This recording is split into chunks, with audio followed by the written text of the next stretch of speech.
श्री परमात्मने नमः। तो परमात्मा की कार्य प्रणाली क्या है?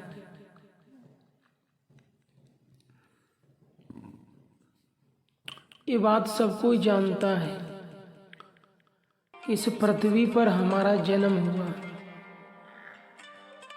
और इस पृथ्वी पर हमारे जन्म से पहले भी बहुत कुछ था।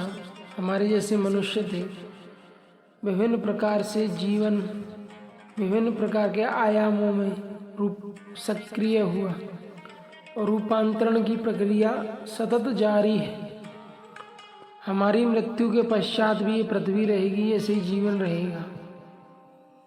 हमारे जैसे मनुष्यों के जन्म होते रहेंगे। तो हमारे जन्म से पहले, हमारी मृत्यु के बाद भी ये क्रिया, ये सिस्टम संतुलित ढंग से चलता रहेगा, क्योंकि इसको चलाने वाली प्रशक्ति है परमात्मा। इसलिए आदि योगी भगवान शिव कहते हैं कि यहाँ जो कुछ भी है अस्तित्व में, वो परमात्मा का है। प्रकृति जो कुछ देखने सुनने में आ रही है, जिसे अपरा प्रकृति कहते हैं। प्रकृति स्थूल है, प्रकृति सूक्ष्म है, प्रकृति कारण स्वरूप है और प्रकृति अत्यंत सूक्ष्म है। अंत में आप्त पुरुष कहते हैं कि प्रकृति अव्यक्त है। भौतिक जगत प्रकृति है, सूक्ष्म जगत प्रकृति है और कारण जगत भी प्रकृति है और अति सूक्ष्म प्रकृति अंत में अव्यक्त स्वरूप है। और ये सब कुछ परमात्मा का है। इसलिए इस पृथ्वी पर जन्मने वाले जीव जंतु ये नहीं जानते कि उनके उत्पत्ति का केंद्र क्या है, उनके उद्गम का स्रोत क्या है।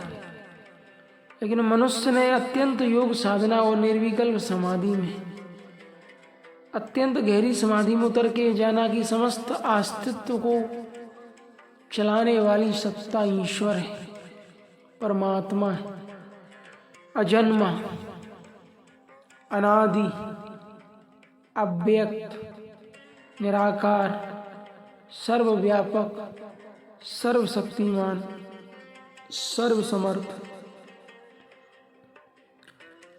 वैसे परमात्मा अनादि है, शाश्वत है। उसकी ये कृति सृष्टि भी शाश्वत है, नश्वर नहीं। हाँ, शाश्वत प्रकृति के तत्व आपस में मिलकर के रूपांतरित होते रहते हैं, परिवर्तित होते रहते हैं, इसलिए वो प्रक्रिया नश्वर है। आकाश तत्व शाश्वत है, वो कभी नहीं मरने वाला। वायु तत्व शाश्वत है, वो कभी नहीं मरने वाला। जल तत्व शाश्वत है, वो कभी नहीं मिटेगा ब्रह्मांड से।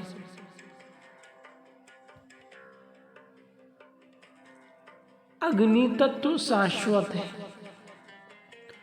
और जितने भी ग्रह, उपग्रह, क्षुद्र ग्रह, dark matter, dark energy, supernova, black hole और भी जो कुछ भी है, मैटर, पदार्थ, मटेरियल, एलिमेंट्स, वो भी रहता है डस्क के रूप में।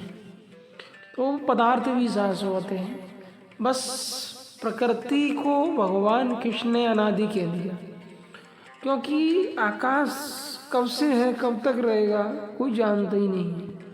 वायु कब से है अस्तित्व में, वो कब तक रहेगा, ये कोई जानता ही नहीं है। इसलिए अनादि कह दिया कि भाई प्रकृति भी अनादि है और पुरुष भी अनादि है। ये दोनों की सत्ता, सृष्टा और सृष्टि, कार्य कारण, वो ब्रह्म, वो पुरुष कारण तत्व है और प्रकृति क्रिया तत्व है। एक जड़ है, दूसरा चेतन है। एक शाश्वत और अपरिवर्तनशील है तो दूसरा परिवर्तनशील है।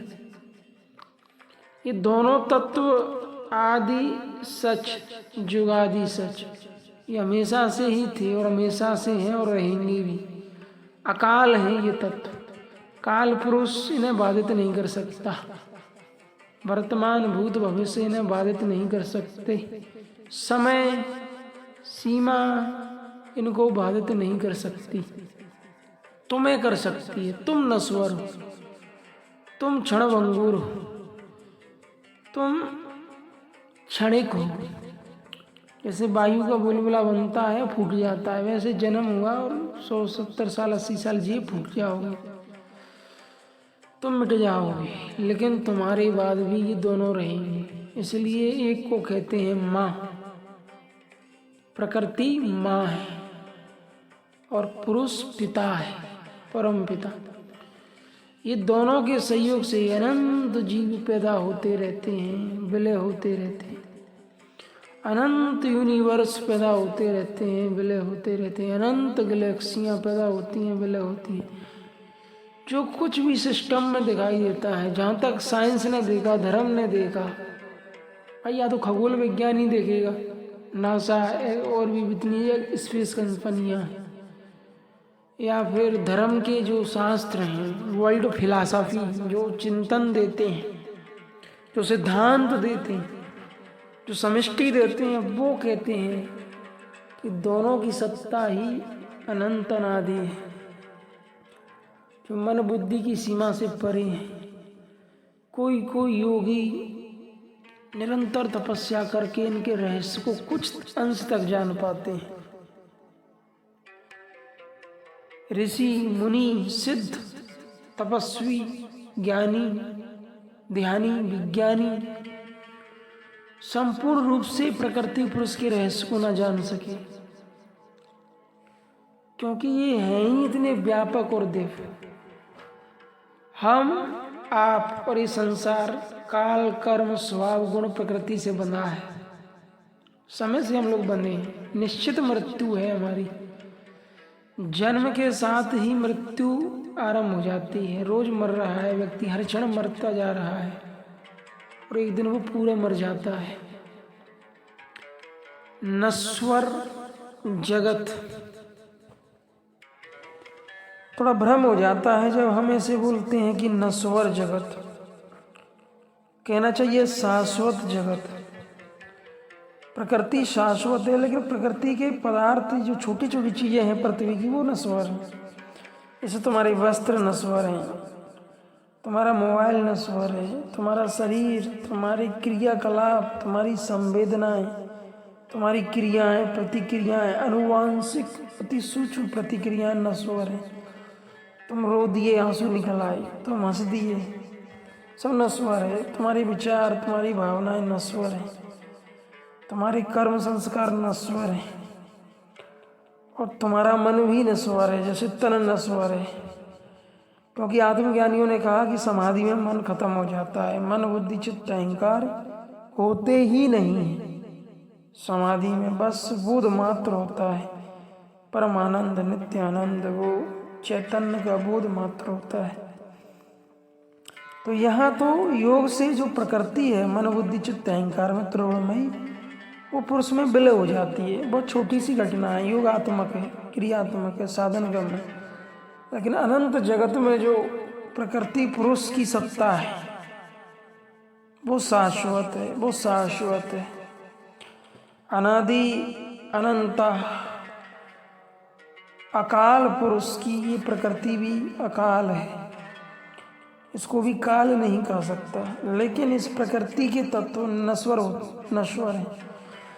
पृथ्वियाँ बनती हैं, बिगड़ती हैं, नए ब्लैक होल निर्मित होते हैं, मिट जाते हैं, नए नए यूनिवर्सों का निर्माण होता है, गैलेक्सियों का निर्माण होता है, वो विनष्ट हो जाती हैं। इस अनंत में ये खेल चल रहा है प्रकृति पुरुष का, लेकिन प्रकृति और पुरुष शाश्वत है, बस रूपांतरण होता है। जो शाश्वत परमात्मा है वो एक रस है, प्रकृति परिवर्तनशील है। इसलिए इसके जब तत्व हैं आपस में क्रिया करते हैं, 5 तत्व 25 प्रकृति। आकाश तत्व में 4 तत्व आंशिक रूप से रहते हैं, वैसे ही वायु में, जल में, मिट्टी में, हवा में एक तत्व प्रधान होगा 4 आंशिक रूप से, जब पांचों तत्वों में पांचों मिलते हैं तब हलन चलन होता है, क्रिया होती है, शब्द स्पर्श रूप रस गंध की उत्पत्ति होती है। पंच महाभूतों से पंच सूक्ष्म भूत निर्मित होते हैं, फिर संवेदना, क्रिया, जीवन, जगत और समस्त धरती के प्राणियों के प्राण सक्रिय हो जाते हैं। जब पंच महाभूतों में टकराव होता है, तुम्हारा शरीर 5 तत्व से बना है, तुम्हारा प्राण 25 तत्व, 5 ज्ञानेन्द्रिय, 5 कर्मेंद्रिय, सूक्ष्म भूत, पंच तन्मात्राएं, शब्द स्पर्श रूप रस गंध, और इसमें प्राण वायु, अपान वायु, समान वायु, ज्ञान वायु, उदान वायु और मन बुद्धि चित्त अहंकार, और उसमें भी 3 गुण, सब प्रकृति है, और उसमें अव्यक्त प्रकृति, फिर पुरुष तत्व का आवास है इस शरीर में। तो जो शरीर में प्रकृति पुरुष हैं वो भावनात्मक हैं।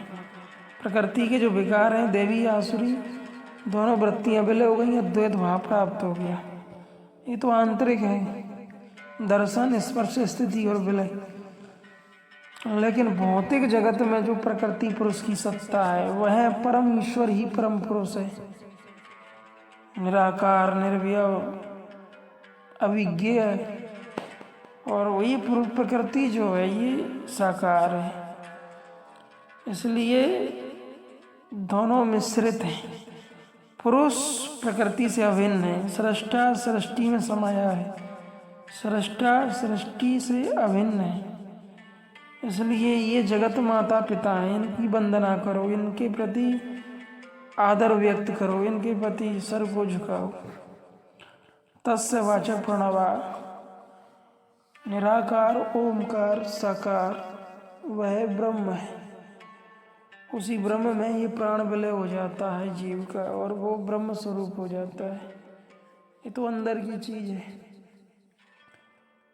तो अध्यात्म हमें ज्ञान देता है, विज्ञान देता है, ध्यान देता है, समाधि देता है, परम शांति, परम मुक्ति देता है योग साधना। ओम श्री परमात्मा।